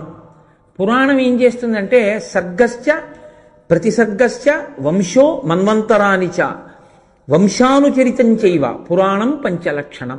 5 లక్షణాలతో జరిగిపోయిన కథ అయితే చరిత్ర. ఆ తర్వాత వాడు ఏమైపోయాడో మీకు తెలియదు. చరిత్రకి పురాణానికి తేడా ఏమిటో తెలుసా అండి? కృష్ణదేవరాయల వారు దక్షిణ భారతదేశంలో అత్యద్భుతంగా పరిపాలన చేసిరి, ఫలానా సంవత్సరంలో శరీరాన్ని వదిలిపెట్టిరి, తర్వాత ఏమైంది అవి ఉండవు చరిత్రలో. ఆయన పుట్టడం, ఆయన పెరగడం, ఆయన మరణించడం అంతే ఉంటుంది. పురాణంలో ఏముంటుందో తెలుసా అండి? తర్వాత రాయలవారు ఏమయ్యారో కూడా ఉంటుంది. పురాణం అంటే అది. మీకు భాగవతంలో భరతోపాఖ్యానం ఉందనుకోండి, ఆయన జింకని తెచ్చి పెంచాడు, పెంచినందుకు ఏమయ్యాడు, తర్వాత ఏమయ్యాడో చెప్తుంది, మోక్షం పొందేంత వరకు చెప్తారు. ఇది వంశానుచరితం చైవ పురాణం పంచలక్షణం. ఇప్పుడు చూసావా, ఆయన పొరపాటు పడి జీవితంలో మళ్ళీ పునర్జన్మ తీసుకోవాల్సి వచ్చింది, మనం ఎంత జాగ్రత్తగా ఉండాలి అని మీరు బాగా తెలుసుకుంటారు. శృతి, స్మృతి, పురాణము ఈ మూడింటి యొక్క కలయిక కరుణామయుడై మళ్ళీ లోకానికి అందించిన మహాపురుషుడు శంకర భగవత్పాదులు. అందుకే శృతి స్మృతి పురాణానాం ఆలయం కరుణాలయం నమామి భగవత్పాద శంకరం లోకశంకరం అని శంకరాచార్యుల వారికి నమస్కారం చేస్తాం. అందుకని వ్యాస భగవానుడికి నమస్కారం. చిత్రం ఏమిటో తెలుసా అండి? కేవలం అందుకే అని అనుకోకండి, అన్నిటికన్నా చాలా గొప్పదేమిటో తెలుసా అండి? వ్యాస వాల్మీకులకు నమస్కారం చెయ్యకుండా ఏదీ చెప్పడానికి వీల్లేదు. సూర్యవంశాన్నంతటినీ వర్ణించారు వాల్మీకి మహర్షి, చంద్రవంశాన్నంతటినీ వర్ణించారు వ్యాస మహర్షి. సూర్యచంద్రులిద్దరూ ఈ లోకానికి ఎంత అవసరమో, ఈ లోకం ఉన్నంత కాలం సనాతన ధర్మంలో సూర్యవంశవర్ణన చంద్రవంశవర్ణన చేసిన వాల్మీకి వ్యాసుడు కూడా అంతే అవసరం. అటువంటి మహాపురుషులిద్దరూ కూడా ఇందులో ప్రత్యేకించి వాల్మీకి రామాయణ రచన చేశారు. వాల్మీకి రామాయణ రచన చేసినప్పుడు ఆయన ఎప్పుడో జరిగిపోయిన కథని రాశారని మీరు అనకూడదు. ఇతిహాసము అంటారు. ఇతిహాసము అంటే ఇతి హా ఆసం, ఇది ఇలాగే జరిగినది, ఇది ఇలాగే జరిగినది అని చెప్పడానికి నువ్వు చూసావా? వాల్మీకి మహర్షి రామాయణంలో అంతర్భాగం. సీతమ్మ తల్లి వాల్మీకి ఆశ్రమంలో పెరగలేదు. బ్రహ్మగారు వరమిస్తే ఆచమనం చేస్తే ఆయన కళ్ళ ముందు కనపడింది రామాయణం. అందుకని ఇతిహాసం అంటే అలాగే జరిగినది. అది అబద్ధం కాదు, కల్పిత కథ కాదు. రామాయణం పరమసత్యం. అందుకే అందులో వాల్మీకి పాత్ర అవుతారు. అలాగే మహాభారతం, భారతం ఇతిహాసం. అందుకే వ్యాసుడు మహాభారతంలో అనేక పర్యాయములు కనపడతాడు. ఒకసారి చంద్రవంశం ఆగిపోయింది, కురువంశం ఆగిపోయింది ఒకసారి. ఎందుకని? శంతన మహారాజుకి కలిగినటువంటి చిత్రాంగదుడు విచిత్ర వీర్యుల్లో చిత్రాంగదుడు మరణించాడు, విచిత్ర వీర్యుడు మరణించాడు. అంబిక అంబాలిక ఇద్దరు విధవలుగా మిగిలిపోయారు, సంతానం లేదు. భీష్ముడు వివాహం చేసుకోలేదు, రాజ్య పరిపాలన చేపట్టాడు. కాబట్టి సింహాసనానికి ఉత్తరాధికారి లేడు. అటువంటి సమయంలో మళ్ళీ వ్యాస భగవానుడే వచ్చి తన తేజస్సు చేత అంబిక అంబాలికాలకు సంతానాన్ని అనుగ్రహించాడు. మహాపురుషుడైనటువంటి విదురుడు కూడా దాసి వలన జన్మించాడు. సరే, అలా ఇవ్వచ్చా? మళ్ళీ అదొక పెద్ద ధర్మ సూక్ష్మం. అది ఎప్పుడైనా భారత ప్రసంగంలో ఇంద్రుడు గారు, ఇప్పుడు ఎందుకు అవన్నీ? కాబట్టి వ్యాసుడు భారతంలో అంతర్భాగం. ఎప్పుడెప్పుడు ధర్మ సంక్లిష్టత ఏర్పడుతుందో అప్పుడప్పుడు వ్యాసుడు కనపడుతుంటాడు భారతంలో. నేను మొన్న మీకు ఒక ఉదాహరణ చూపించాను. కాళహస్తీశ్వర శతకంలో ద్రోణపర్వంలో అశ్వత్థామ ఆగ్నేయాస్త్ర ప్రయోగం చేసి కృష్ణార్జునుల్ని ఎందుకు చెనకలేదు అని బాధపడుతుంటే వ్యాసుడు కనపడి ఉపాసనా రహస్యాన్ని చెప్పాడు. అనేక పర్యాయములు వ్యాసుడు కనపడతాడు. ఇవన్నీ పరమ సత్యమే. తపోనిష్టాగరిష్ఠులైనటువంటి వ్యక్తులు ఏదైనా ఈ దేశంలో సాధించగలరు అని నిరూపించడానికి వ్యాసుడు భారతంలో చేసింది ఏమిటో తెలుసా అండి? కొన్ని లక్షల మంది, కోట్ల మంది చనిపోయారు అక్షౌహిణీల సైన్యం. ఆ కురురాజు యొక్క బంధువులందరూ మరణించారు. జలతర్పణ ఇచ్చారు. ఇచ్చిన తరువాత గాంధారి మొదలైన వాళ్ళు కోరుకున్నారు, ఒక్కసారి మా బంధువులందరినీ చూడాలనుందని. వ్యాసుడిని అడిగారు, మాకు చూపిస్తావా అని అడిగారు. మీకు సాయంకాలం చూపిస్తానని సంధ్యావందనం చేసుకుని నది ఒడ్డున కూర్చున్నాడు. అంతే. మరణించిన వాళ్ళందరూ దివ్య శరీరాలతో వచ్చి ఎదురుగుండా కనపడ్డారు అందరికీ. ఈ దేశంలో తపశ్శక్తి యొక్క గొప్పతనం ఎటువంటిదో, పైలోకాలకి వెళ్ళిపోయిన వాళ్ళని సూక్ష్మ శరీరాలతో ఉన్న వాళ్ళని కూడా తీసుకొచ్చి చూపించగలిగినటువంటి దక్షత తపశ్శక్తికి ఉందని నిరూపించిన మహానుభావుడు వ్యాసుడు. అందుకే వేద విభాగం చేసిన వాడు కాబట్టి వేదవ్యాసుడయ్యాడు. ఆ వ్యాసుడి దగ్గర నుంచి పరంపర అంటే వ్యాసుడు ఇచ్చినటువంటి వేదములను, ఆయన చేసిన వేద విభాగాన్ని, అంటే మీరు ఒక మాట జ్ఞాపకం పెట్టుకోవాలి. వేదము ప్రారంభం ఎక్కడా అని అడిగారు అనుకోండి. అద్వైత సంప్రదాయంలో దీని గురు పరంపరా స్తోత్రం చెప్పినప్పుడు దీని రహస్యం చెప్తారు. నారాయణం అంటారు. వేదం ఎక్కడ మా గురు పరంపర ఎక్కడ మొదలు అంటే నారాయణం దగ్గర, నారాయణుడి దగ్గర. వేదం ఎక్కడ మొదలు అంటే ఈశ్వరుడి దగ్గర మొదలు. ఈశ్వరుడే వేదము, వేదమే ఈశ్వరుడు. వేదమే ఈశ్వరుడు ఎలా అవుతుంది అంటే, నేను ముందు పుట్టానా నా ఊపిరి ముందు పుట్టిందా అని నేను మిమ్మల్ని అడిగాను అనుకోండి, ఏది ముందు పుట్టినట్టు? నా ఊపిరే నేను కదండి. నేను ఎప్పుడు ఊపిరి తీశానో అప్పుడే పుట్టాను. నేను ఎప్పుడు ఊపిరి తీయడం ఆపేస్తానో అప్పుడు మరణిస్తాను కదా. ఊపిరి తీసి ఊపిరి వదలడమే భవతి, ఉన్నానని గుర్తు. ఈశ్వరుడి ఊపిరి వేదమైతే ఈశ్వరుడే వేదమా కాదా? నా ఊపిరి నేనైతే ఈశ్వరుడి ఊపిరి వేదమైతే ఈశ్వరుడు వేదం కాదండి. వేద పురుషుడు ఈశ్వరుడే. కాబట్టి ఈశ్వరుడు మొట్టమొదట వేదాన్ని ప్రారంభం చేశాడు. అందుకే మనకి ప్రమాణము వేదము. వేదము అపౌరుషేయము. పుస్తకాలు రచన చేసింది కాదు, పరమేశ్వరుడి ఊపిరి. పరమేశ్వరుడే వేదంగా ఉన్నాడు. దానికి కాలంతో సంబంధం లేదు. వేదాలు ఇప్పటివేని ఎవడైనా అంటే పశ్చాబద్ధం కాదు, వేదం గురించి తెలియదని గుర్తు. వేదానికి కాలం లేదు, అది ఎవడు చెప్పలేడు కూడా. ఈశ్వరుడు ఎప్పుడో. అందుకే అమ్మవారి గురించి చెప్తే లలితా సహస్రంలో అమ్మవారు ఎప్పుడు పుట్టిందన్నారు అనుకోండి, పూర్వజ, నువ్వు ఎప్పుడు పుట్టావు, నీకన్నా ముందుంది. మీ తాతగారు అంతకన్నా ముందుంది. మీ ముత్తాతగారు అంతకన్నా ముందుంది. ఈ భూమి అంతకన్నా ముందుంది. నువ్వు ఎన్ని చెప్తావో అంతకన్నా ముందుంది పూర్వజ. ఆవిడ ముందుంటే ఆవిడలే వేదం ఉంది ఆవిడతో. కాబట్టి వేదం ఎప్పుడు పుట్టింది నువ్వు చెప్పలేవు, దానికి డేట్ ఆఫ్ బర్త్ లేదు.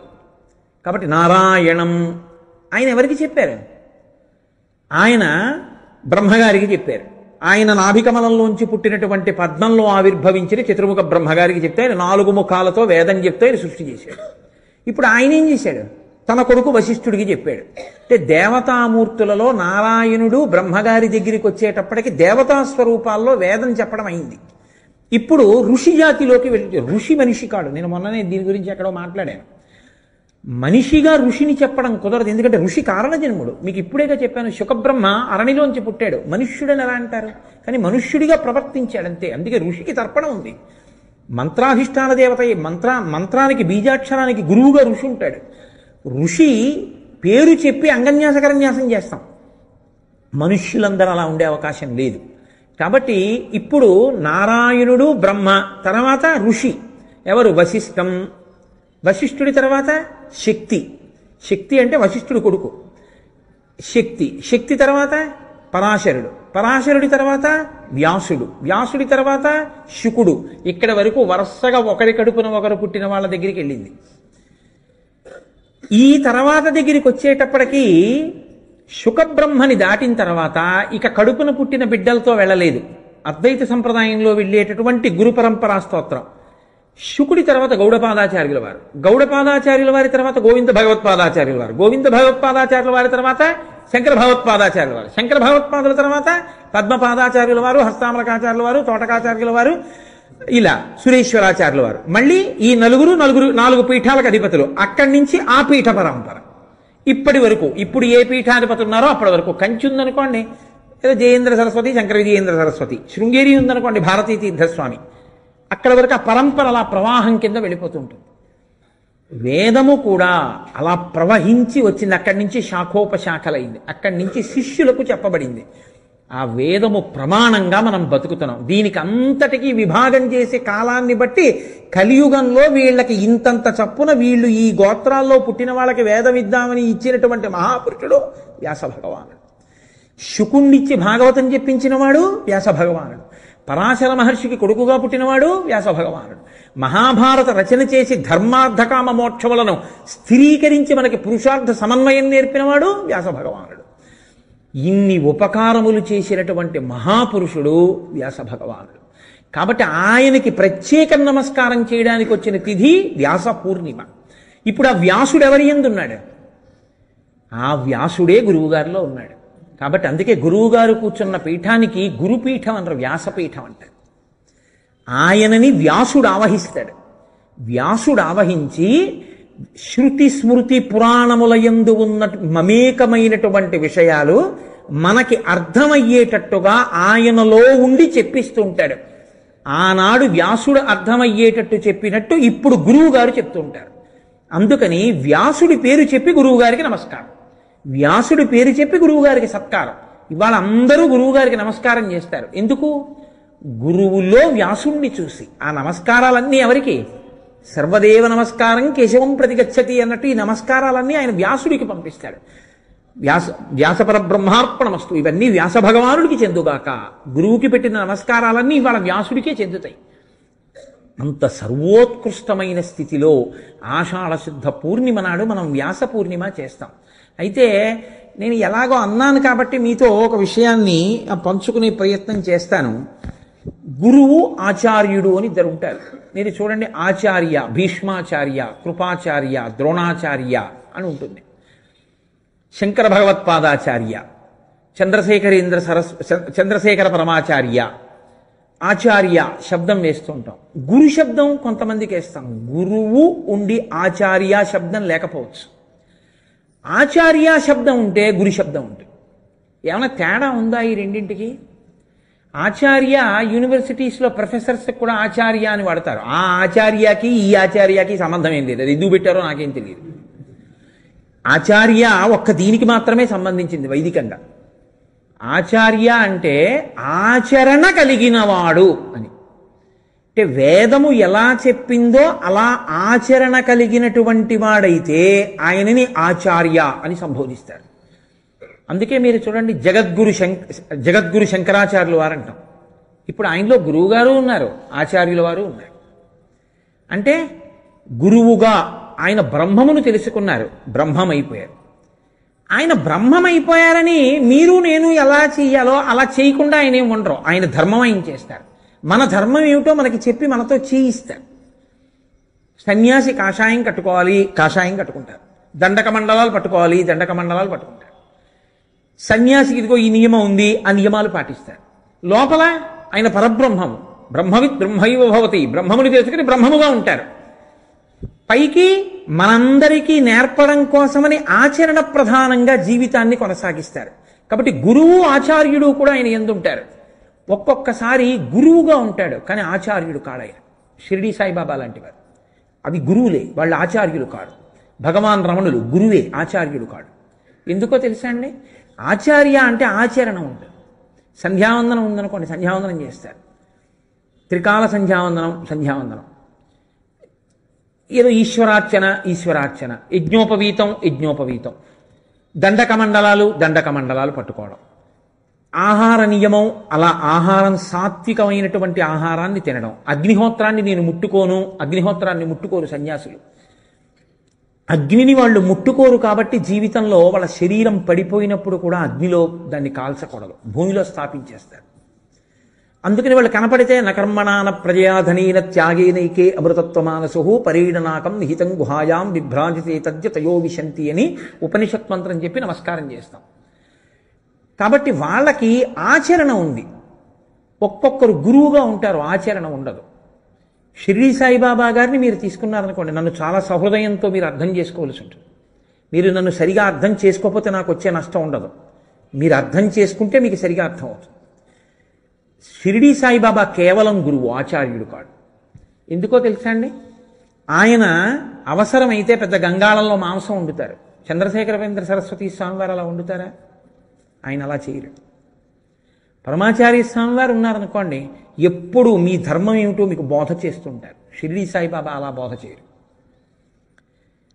ఆచరణ ప్రధానమైనటువంటి జీవితమును కలిగి తాను తరించి బ్రహ్మమును తెలుసుకున్నవాడెవడో ఆయన గురువు, ఆచార్యుడు కూడా.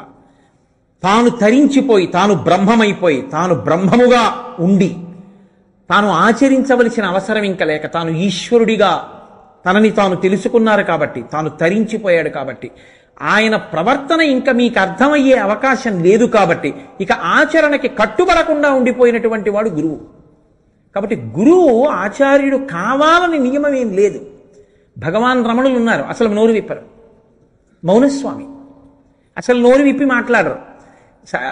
రమణ మహర్షి సంధ్యావందనం చేయరు, మీరు సంధ్యావందనం చేయడం మానేయచ్చా?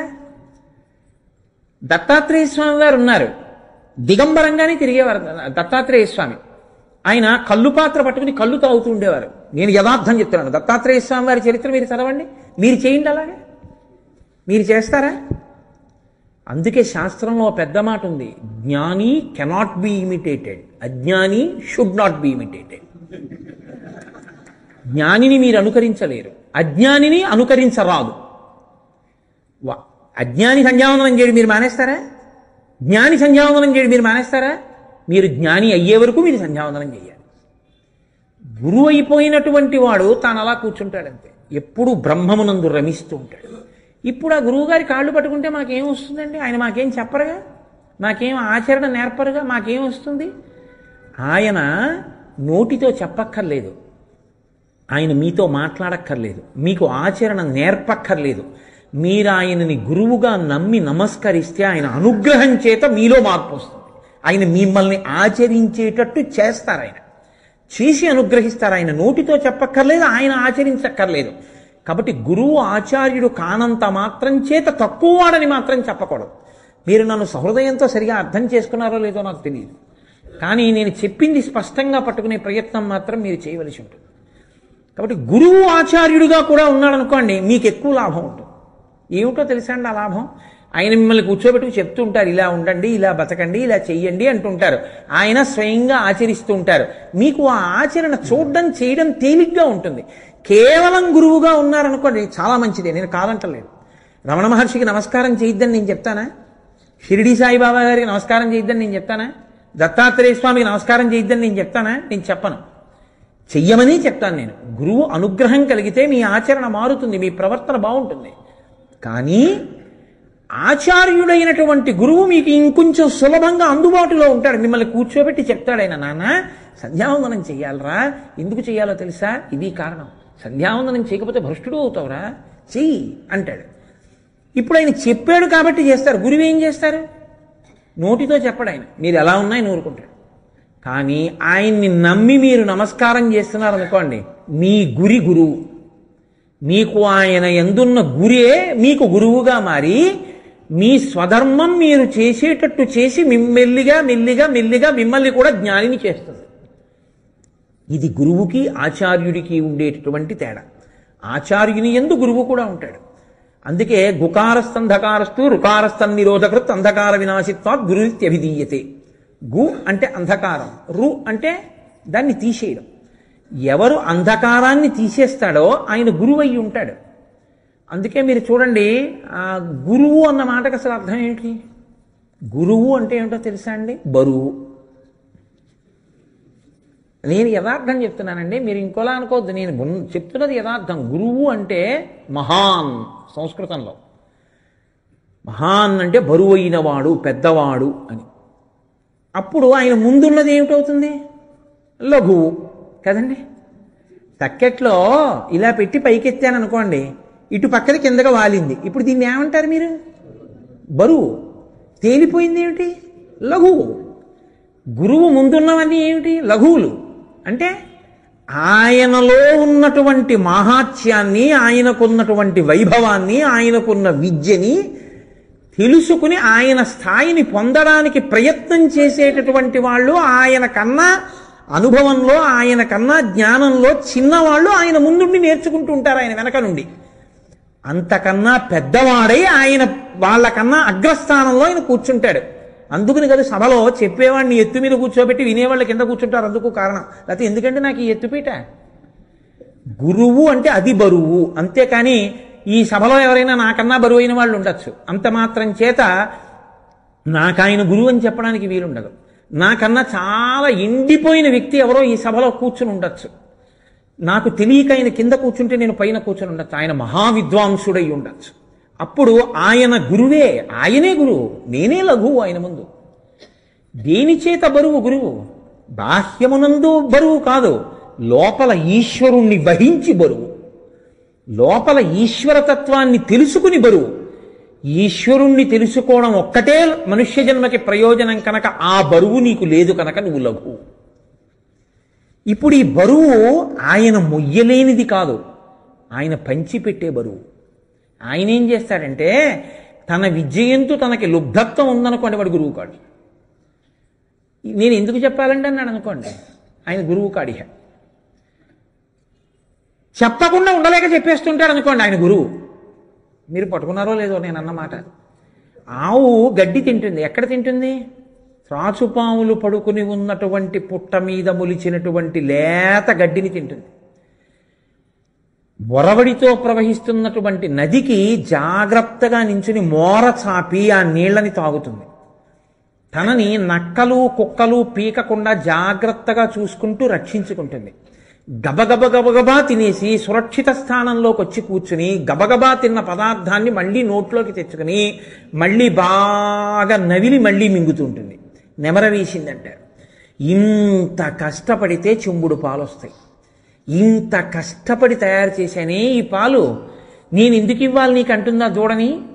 దూడ కట్టుకొయ్య నుంచి విప్పగానే పరిగెత్తుకొచ్చి ఆ ఆవు యొక్క శిరములు నోట్లో పెట్టుకుని పొదుగు మీద పువ్వులేం వేయదు, గంగాజలం చల్లదు, ఒక్క గుద్దు గుద్దుతుంది. పొదుగుని 2 గుద్దులు గుద్ది ఆ శిరములను చప్పరించేటప్పటికీ తానింత కష్టపడి సంపాదించుకున్న పాలని 4 శిరములలోంచి వదిలిపెట్టేస్తుంది తాగేయమని. గురువుగారు కూడా అంతే.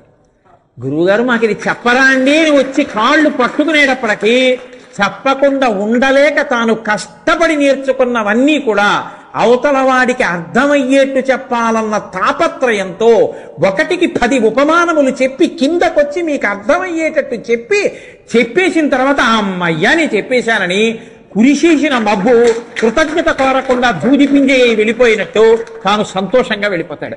ఆ మనసు ఎవరికి ఉందో వాడు గురువు.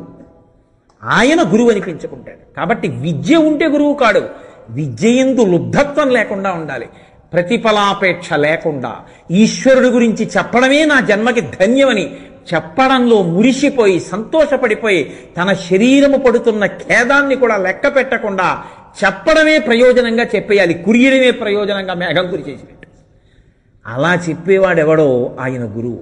ఆయన అంధకారమును తీసేస్తాడు, ఆయన చీకట్లోంచి బయటికి లాగుతాడు. తమసోమా జ్యోతిర్గమయ, చీకట్లోంచి వెలుతురులోకి పైకెత్తుతాడు. అటువంటి గురువు ఆచార్యుడై పైకెత్తచ్చు, ఆచార్యుడు కాకుండా కూడా తన అనుగ్రహంతో పైకెత్తచ్చు. భగవాన్ రమణులు ఎందరినో కేవలం తన దృష్టిపాతంతో అనుగ్రహించారు, అప్పుడప్పుడు ఒక్క మాట అని అనుగ్రహించారు. ఒక్కొక్కసారి ఏమీ మాట్లాడకుండా కేవలం అలా పడుకోవడం వల్ల ఆయన్ని చూసేటప్పటికీ ఎన్నో ప్రశ్నలు అడుగుదామని అనుకుని ఆయన దగ్గరికి వెళ్ళి ఇలా కూర్చునేటప్పటికీ అనుమానాలన్నీ తీరిపోయేవంతే. గురువు నోటితో మాట్లాడక్కర్లేదు. ఆ మాటకు వస్తే దక్షిణామూర్తి మాట్లాడారా? మౌనవ్యాఖ్య దక్షిణామూర్తి మాట్లాడలేదు. గురువు అనుగ్రహించడం కూడా చమత్కారంగా ఉంటుంది. గురువు అన్ని వేళలా ఒక్కలాగే అనుగ్రహించక్కర్లేదు శిష్యుణ్ణి. ఒక్కొక్కసారి హస్తమస్తక సంయోగం చేసి అనుగ్రహిస్తారు, తల మీద చెయ్యి పెట్టి దీక్ష ఇస్తారు.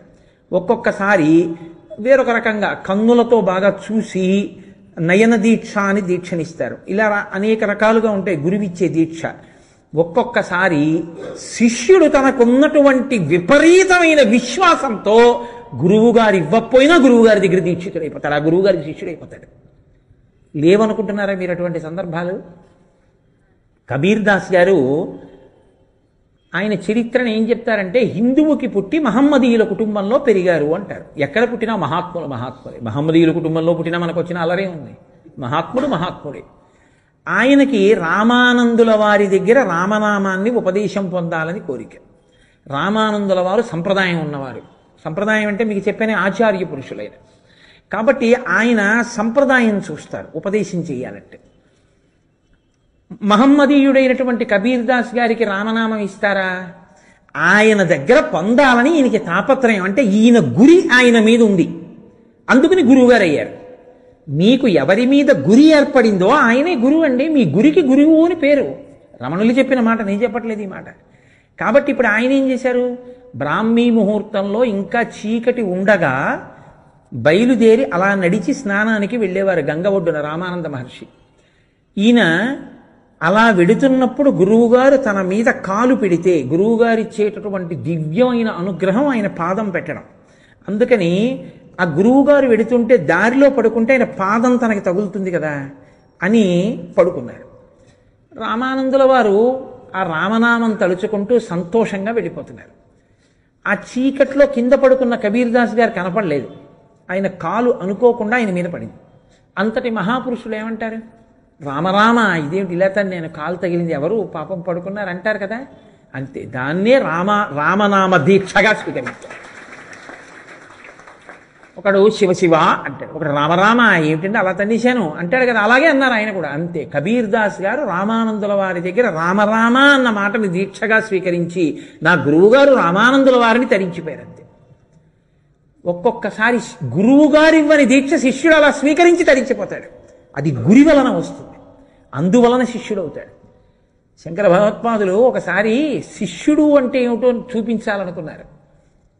గంగానదికి ఈవలి ఒడ్డున శంకరాచార్యులు వారు ఉన్నారు, ఆమలి ఒడ్డున పద్మపాదాచార్యులు వారు ఉన్నారు. శంకర భగవత్పాదులు స్నానం చేశారు. బట్ట తడిగా ఉంది. తడిగా ఉన్న బట్టతో ఈవలి ఒడ్డున నించుని అటుపక్కనున్న పద్మపాదాచార్యుల వారిని పిలిచారు.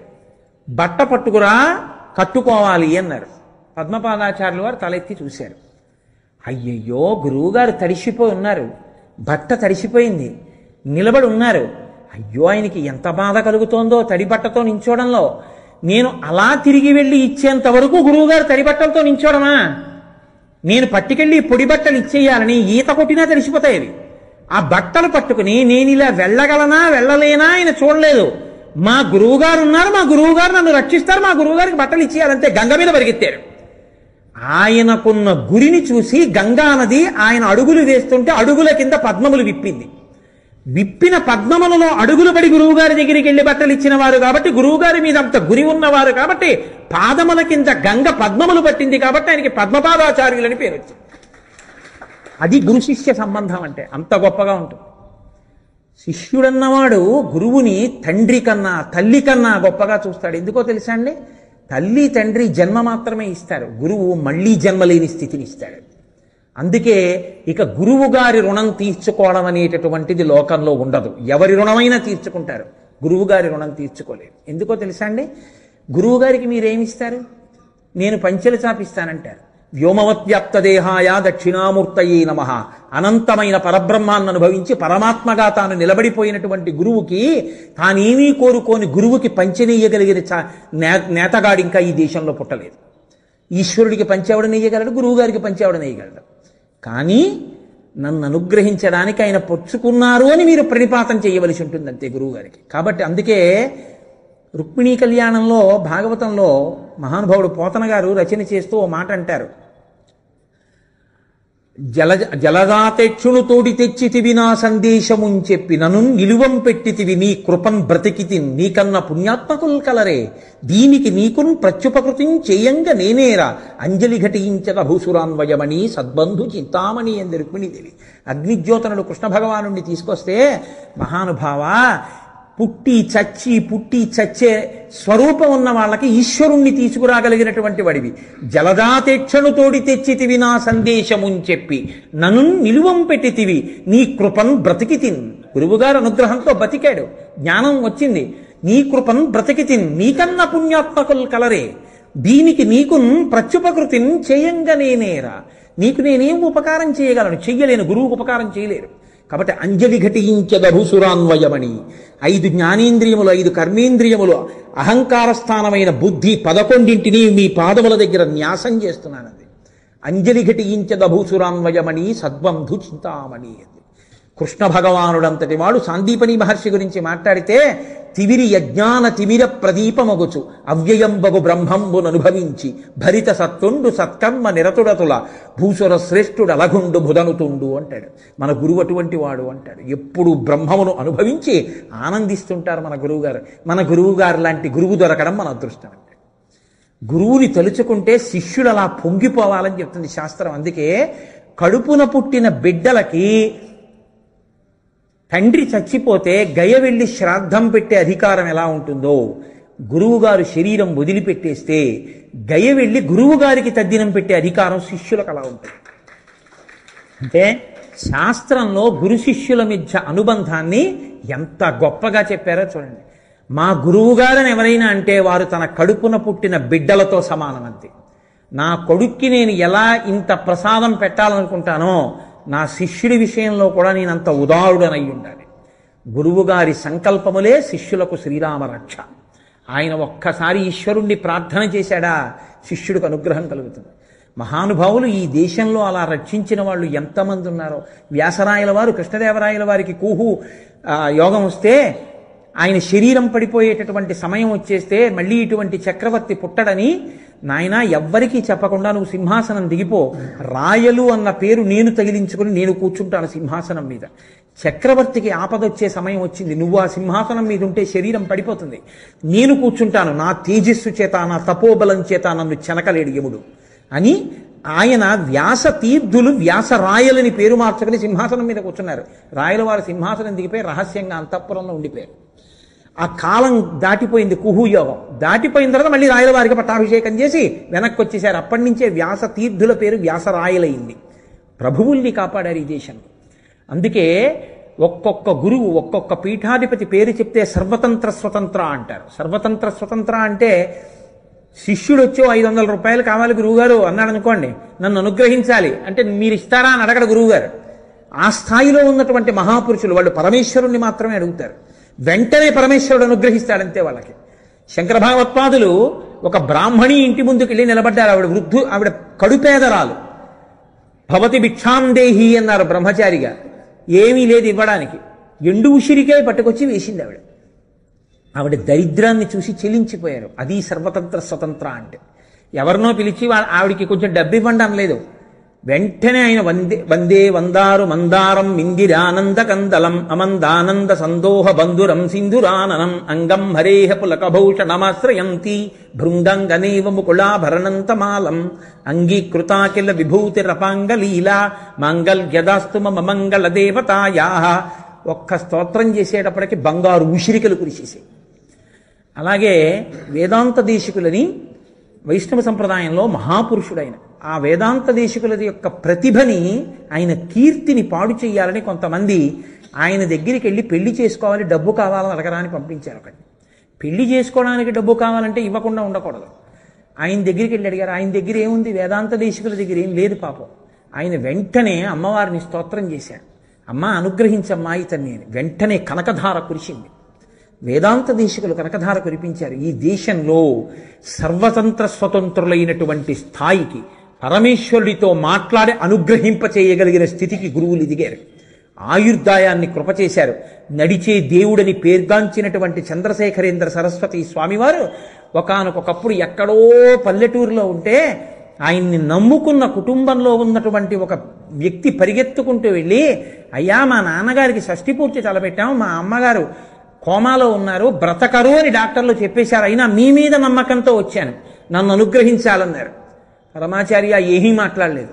ఓ అరిటాకు వేయమని అరిటాకు మీద నిలబడి కాసేపు గెంతారు. ఆయన ఒంటికున్న విభూతంతా దాని మీద పడింది. ఈ విభూతి పట్టుకెళ్ళి మీ అమ్మ నోట్లో వెయ్యి అన్నారు. విమానం వెళ్ళిపోతుంది ఈ పాటికి అన్నాడు అతను. వెళ్ళదు, నువ్వు వెళ్ళన్నారు. ఆ విభూతి తీసుకుని కారు వేసుకుని వెళ్ళాడు. వెళ్ళవలసిన విమానం వెళ్లకుండా అలాగే ఉంది. ఇతను ఎక్కాడు, విమానం ఎగిరింది.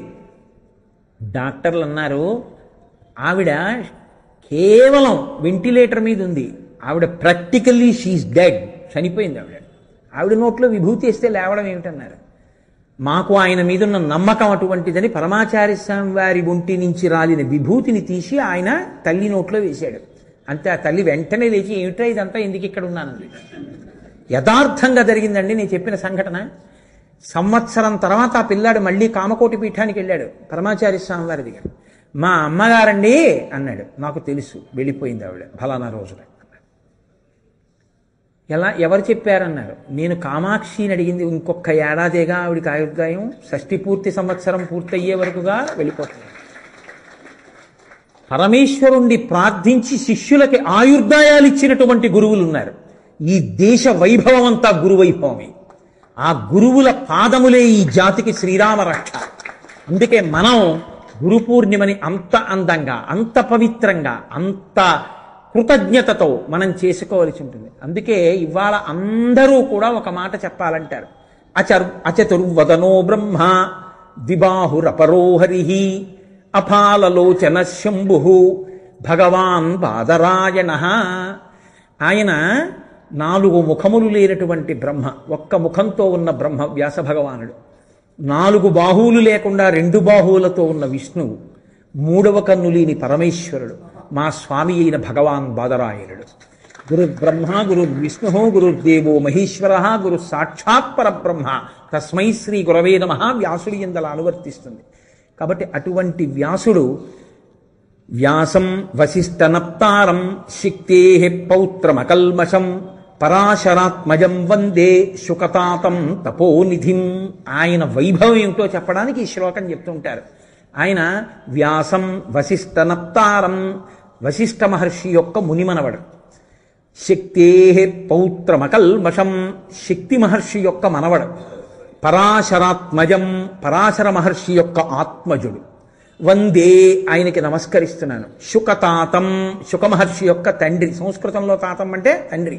శుకతాతం తపోనిధిం, తపోనిధి అయిన ఆ వ్యాసుడికి నేను నమస్కరించుతున్నాను. మహాభారతాన్ని ఇచ్చినటువంటి ఆ వ్యాసుడు ఉన్నాడే, నమోస్తు తే వ్యాస విశాల బుద్ధే అని ఆయనకి నమస్కారం చేస్తారు ఇవాళ. కాబట్టి ఇంతకన్నా నేను మీ సమయాన్ని ఎక్కువ తీసుకోవడం బాగుండదు. ఇప్పటికే 9:35 అయిపోయింది. నాకు ప్రాణం. నేను మీతో యథార్థం మనవి చేస్తున్నాను. నా జీవితంలో నా కొడుకు పెళ్లి రోజు కన్నా, నా కూతురు పెళ్లి రోజు కన్నా నాకు అత్యంత ఇష్టమైన రోజు ఏదంటే గురు పౌర్ణమి. నేను ఇవాళ రోజు ఉదయం స్నానం చెయ్యగానే వెళ్ళి మా గురువు గారి పాదాల మీద నా తల పెట్టి నమస్కరించి వారిని సత్కరించుకుని వస్తాను. ఈశ్వర శాసనము నీడు మానదు అంటాడు పరీక్షిత్తు భాగవతంలో. భవిష్యత్ జన్మ జన్మంబులన్ హరి చింతారతియున్ హరి ప్రణుతి హరి భాషాకర్ణ ఆసక్తియున్ హరి పాదాంబుజ సేవయున్ కలుగు వీరర్థిన్ ప్రసాదింపరే అంటాడు. ఏమి చిత్రం అసలు. కాకినాడ పట్టణంలో గురు పౌర్ణమి అంటే ఇవాళ పెద్ద ఊరిరిగింపు, ఒక మహాత్ముడికి సత్కారం ఎంత గొప్పగా ఉంటుందో. అటువంటిది ఆశ్చర్యకరంగా ఏమరపాటుతో చూసుకోకుండా పొరపాటున హైదరాబాద్కి డేట్లు ఇచ్చేటప్పుడు గురు పూర్ణిమతో కలిపి ఇచ్చేశాను. ఇచ్చేసిన తర్వాత చూశాను గురు పౌర్ణమి హైదరాబాద్ వెళ్ళిపోయింది అని. ఓ, ఇది ఈశ్వర శాసనం. ఈ సంవత్సరం గురు పౌర్ణమికి నువ్వు హైదరాబాదులో ఉండు అని సర్వేశ్వరుడి శాసనం. ఎక్కడుంటే నా గురువుకి నేను నా మనసా నమస్కరించలేనా? మా గురువు గారి పాదములకు నా శిరస్సు తాటించి నమస్కారం. గురు పౌర్ణమి పొంగిపోవలసిన రోజు. అందరూ తప్పకుండా ప్రతి ఇంట్లో వ్యాస భగవానుడికి గురువుకి నమస్కరించవలసిన రోజు. అటువంటి గురుస్వరూపమైనటువంటి సాయిబాబా గారి యొక్క సంస్థానం ఈ దేవస్థానం. సంకల్పమాత్రం చేత అనుగ్రహించగలిగిన స్వరూపాలు గురుస్వరూపాలు. అన్ని ఆచార్య స్వరూపాలే అవ్వక్కర్లేదు, గురుస్వరూపంగా అనుగ్రహిస్తాయి. కాబట్టి అటువంటి గొప్ప సన్నిధానంలో మనం ఉన్నాం. చాలు, ఇంకింతకన్నా ఎక్కువ చెప్తే మీరు ఆఫీసులకు వెళ్ళాలి, ఇళ్ళకి వెళ్ళాలి, వీడేమిటి పట్టుకుంటే వదిలిపెట్టడు, ఇలా పీకేస్తుంటాడని మీరు అనుకుని భయపడతారు. కాబట్టి ఇక్కడతో నా ప్రసంగాన్ని పూర్తి చేస్తూ మనందరం కలిసి ఒక్కసారి వ్యాస భగవానుడికి నమస్కారం చేద్దాం. నేనంటాను, మీ అందరూ కూడా 2 చేతులు జోడించి అనండి. సాయిబాబా గారు ఎంతో సంతోషిస్తారు. వీళ్ళందరూ వ్యాసుడికి నమస్కరించారు, ఇది కదరా సంస్కారం అంటే. కాబట్టి అందరూ అనండి. వ్యాసం వసిష్ఠనప్తారం శక్తే పౌత్రమకల్మషం పరాశరాత్మజం వందే శుకతాతం తపోనిధిం.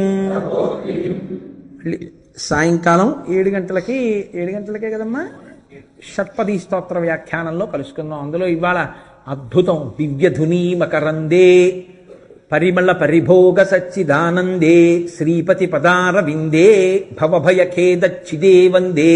2వ శ్లోకం. మంగళాశాసనపరైః పురోగమైః సర్వైశ్చ పూర్వైరాచార్యైః సత్కృతాయాస్తు మంగళం. మంగళం కోసలేంద్రాయ మహనీయ గుణాత్మనే చక్రవర్తి తనూజాయ సర్వభౌమాయ మంగళం.